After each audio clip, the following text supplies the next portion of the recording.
So the same board ranks, but with a flush draw, it doesn't slow us down. We're going to bet entire range on the flop. It's hard to see us not getting it in with that. And again, our strategy here doesn't change too much. We're actually getting in with more of our range.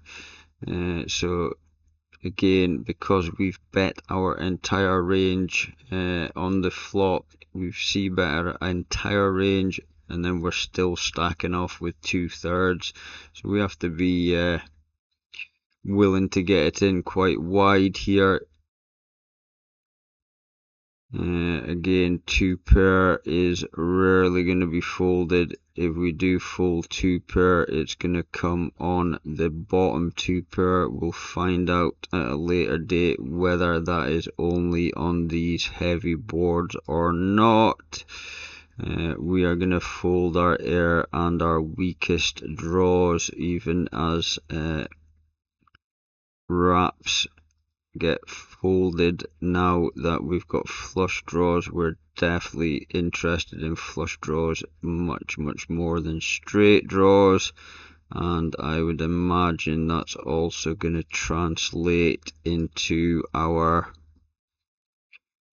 1-pair hands. We've seen this pattern before. If we've got a flush draw, we go with it. If we don't have a flush draw, we are going to get rid of it in general.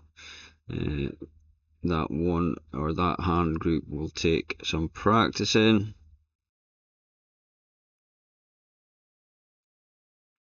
We'll do one more. It was reasonably straightforward. So now we've got middle set with a straight draw and a flush draw on a board that's getting very dangerous for us. I don't think there's any choices here. Well, obviously I'm very wrong, but there are not very wrong, I'm wrong, but there's very little between checking and potting. Again, just because the bot is way better than me, he is happy to check and see what comes. I personally would get it in.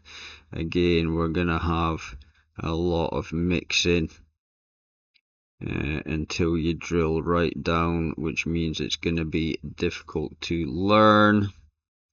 We'll retry it. We're obviously never going to fold, and I guess this is just an all-in or nothing as well. We do have a small call-in range, which leaves us behind next to nothing, so we can forget about that. This time I would expect this strategy to be much more top heavy. This kind of pattern here is what we call top heavy, so we're just getting it in general with our familiar kind of strongest hands at that point. And we're up against a set and absolutely crushing.